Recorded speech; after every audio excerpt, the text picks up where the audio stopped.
Hi friends, ನಾನೇ bot. Imagine ಮಾಡ್ಕೊಳ್ಳಿ, ಒಂದು ವೀಕೆಂಡ್ ಒಂದು ಲಾಂಗ್ ಡ್ರೈವ್ ಅಂತ ಹೇಳಿ ಕಾರ್ ಎತ್ಕೊಂಡು ಗರ್ಲ್ ಫ್ರೆಂಡ್ ನ ಕೂರಿಸ್ಕೊಂಡೆ ಹೈವೇಲಿ 100 ಕಿಲೋಮೀಟರ್ ಸ್ಪೀಡ್ ನಲ್ಲಿ ಹೋಗ್ತಿದ್ದೀರಾ ಅಂತ. ಓಕೆ, ಅರ್ಜೆಂಟ್ ಯಾಕೆ, ಸ್ವಲ್ಪ ಮೆತ್ತಗೆ ಹೋಗೋಣ ಅಂತ ಬ್ರೇಕ್ ಒತ್ತುತ್ತೀರಾ, ಏನೂ ಆಗಲ್ಲ. ಓಕೆ ಅಂತ ಇನ್ನೊಂದ್ ಸ್ವಲ್ಪ ಜೋರಾಗಿ ಪೆಡಲ್ ಒತ್ತುತ್ತೀರಾ, ಅಂದ್ರೂ ಗಾಡಿ ನಿಲ್ಲೋದಿಲ್ಲ, ಸ್ಲೋ ಕೂಡ ಆಗಲ್ಲ. ಆಗ ಗೊತ್ತಾಗುತ್ತೆ ಕಾರ್ ಬ್ರೇಕ್ ಫೇಲ್ ಅಂತ.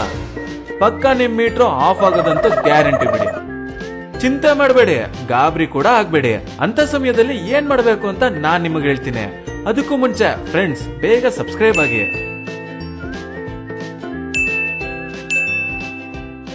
ಮೊದ್ಲಿಗೆ ಬ್ರೇಕ್ ಫೇಲ್ ಆದಾಗ ನೀವು ಏನ್ ಮಾಡಬಾರ್ದು ಅಂತ ಹೇಳ್ತೀನಿ ನೋಡಿ.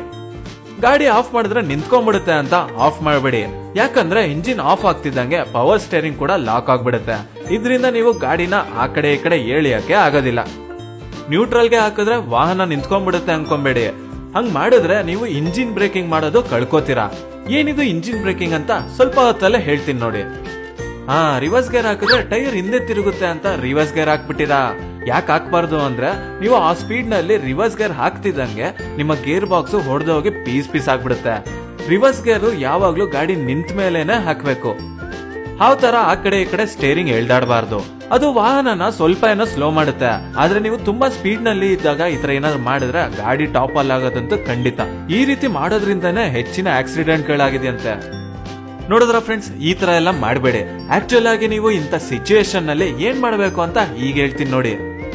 ಫಸ್ಟ್ ನೀವು ಮಾಡ್ಬೇಕಿರೋ ಕೆಲಸ ಏನಂದ್ರೆ ಪಾರ್ಕಿಂಗ್ ಲೈಟ್ಸ್ ನ ಆನ್ ಮಾಡೋದು. ಇದರಿಂದ ಗಾಡಿ ಏನು ಸ್ಲೋ ಆಗಲ್ಲ, ಆದ್ರೆ ನಿಮ್ಮ ಅಕ್ಕಪಕ್ಕ ಬರ್ತಿರೋರ್ಗೆ ಸಿಗ್ನಲ್ ಕೊಟ್ಟಂಗ ಆಗುತ್ತೆ. ಪಾರ್ಕಿಂಗ್ ಲೈಟ್ಸ್ ನ ನೋಡಿ ಅವರು ಸ್ಲೋ ಮಾಡ್ಕೋತಾರೆ ಮತ್ತು ಹಾರ್ನ್ ನ ಕಂಟಿನ್ಯೂಸ್ ಆಗಿ ಹೊಡಿತೀರಿ.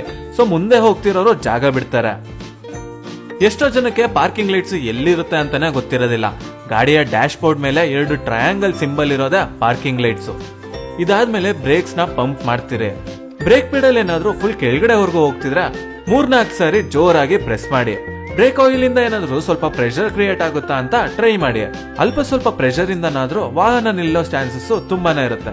ಒಂದ್ ವೇಳೆ ಇದು ಕೂಡ ವರ್ಕ್ ಆಗಿಲ್ಲ ಅಂದ್ರೆ ಗೇರ್ ಇಂದ ಸ್ಪೀಡ್ ಕಂಟ್ರೋಲ್ ಮಾಡಕ್ಕೆ ಟ್ರೈ ಮಾಡಿ. ಒಂದ್ ವೇಳೆ ನೀವು ಮ್ಯಾನ್ಯುಯಲ್ ಗೇರ್ ಇರೋ ವಾಹನ ಇದ್ರೆ ಆಕ್ಸಿಲೇಟರ್ ಟಚ್ ಮಾಡ್ದಿರಾ ಕ್ಲಚ್ ಪ್ರೆಸ್ ಮಾಡಿ ಒಂದೊಂದೇ ಗೇರ್ ನ ಕೆಳಕ್ ಹಾಕಿ ಕ್ಲಚ್ ಬಿಡ್ತೀರಿ. ಇದು ನಿಮ್ಮ ಕಾರ್ ನ ಸ್ಲೋ ಮಾಡೋದ್ರಲ್ಲಿ ಸಹಾಯ ಮಾಡುತ್ತೆ.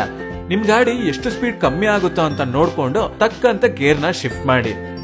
ಅಕಸ್ಮಾತ್ ಆಟೋಮೆಟಿಕ್ ಟ್ರಾನ್ಸ್ಮಿಷನ್ ಇರೋ ಕಾರ್ ನ ಓಡಿಸ್ತಿದ್ರ ಅಲ್ಲಿ ಎಂ ಅಂದ್ರೆ ಮ್ಯಾನ್ಯುಯಲ್ ಅಂತ ಇರುತ್ತೆ, ಇಲ್ಲ ಎಲ್ ಅಂದ್ರೆ ಲೋಯರ್ ಅಂತ ಇರುತ್ತೆ.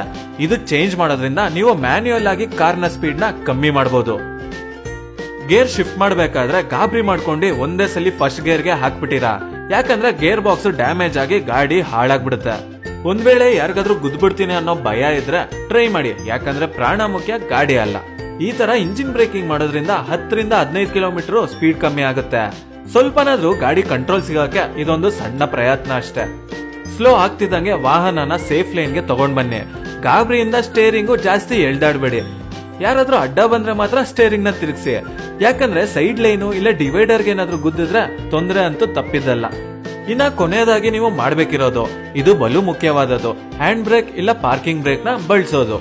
ಸ್ಪೀಡ್ ಅಲ್ಲಿ ಇದ್ದಾಗ ಒಂದೇ ಸಲ ಹ್ಯಾಂಡ್ ಬ್ರೇಕ್ ಹೇಳಿದ್ರೆ ವೀಲ್ಸ್ ಜಾಮ್ ಆಗಿ ಗಾಡಿ ತಿರುಗ್ಬಿಡುತ್ತೆ, ನಿಮ್ಗೆ ಕಂಟ್ರೋಲ್ ಸಿಗೋಲ್ಲ. ಇಲ್ಲ ಹೀಟ್ ಆಗಿ ಬ್ರೇಕ್ ಕೂಡ ಕಟ್ ಆಗೋ ಚಾನ್ಸಸ್ ಹೆಚ್ಚೇ ಇರುತ್ತೆ. ಸೊ ಹ್ಯಾಂಡ್ ಬ್ರೇಕ್ ನ ವೀಲ್ ಜಾಮ್ ಆಗದೆ ಇರೋ ಹಾಗೆ ಬಿಟ್ಟು ಬಿಟ್ಟು ಎಳಿಬೇಕು. ಆಗ ಗಾಡಿ ಸ್ಪೀಡ್ ಕಮ್ಮಿ ಆಗ್ತಿದ್ದಂಗೆ ಪೂರ್ತಿಯಾಗಿ ಹ್ಯಾಂಡ್ ಬ್ರೇಕ್ಸ್ ನ ಎಳಿರಿ. ಇಷ್ಟ ಮಾಡಿದ್ಮೇಲೆ ನಿಮ್ಮ ಗಾಡಿ ಖಂಡಿತವಾಗ್ಲೂ ಸ್ಲೋ ಆಗುತ್ತೆ.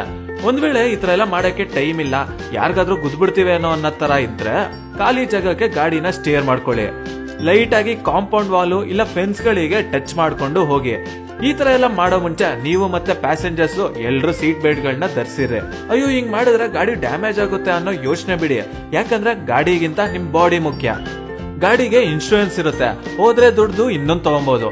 ಆದ್ರೆ ನಿಮ್ಮ ಇಲ್ಲ ಬೇರೆಯವರ ಜೀವಕ್ಕೆ ಇನ್ಶೂರೆನ್ಸ್ ಇರೋದಿಲ್ಲ. ನೋಡಿದ್ರ ಫ್ರೆಂಡ್ಸ್, ಇದು ನಮ್ ಕಡೆಯಿಂದ ಒಂದು ಸಣ್ಣ ಪ್ರಯತ್ನ. ಯಾವ ತರ ಸಿಚುವೇಶನ್ಸ್ ನಲ್ಲಿ ನೀವು ಏನ್ ಮಾಡ್ಬೇಕು ಅಂತ ಹೇಳೋ ವಿಡಿಯೋ ಇದು. ಈ ವಿಡಿಯೋ ಇಷ್ಟ ಆಗಿದ್ರೆ ನೀವು ವಾಟ್ಸ್ಆಪ್, ಫೇಸ್ಬುಕ್ ಹಾಗೂ ನಿಮ್ಮ ಸ್ನೇಹಿತರ ಜೊತೆ ಶೇರ್ ಮಾಡಿ. ಜನರಲ್ಲಿ ಜಾಗೃತಿ ಮೂಡಿಸಿ. ಇನ್ನ ಯಾವ ತರ ಸಿಚುವೇಶನ್ಸ್ ಬಗ್ಗೆ ವಿಡಿಯೋ ಮಾಡಬೇಕು ಅಂತ ನಮ್ಮ ಕಮೆಂಟ್ ಸೆಕ್ಷನ್ ಅಲ್ಲಿ ತಿಳಿಸಿ. ಧನ್ಯವಾದಗಳು.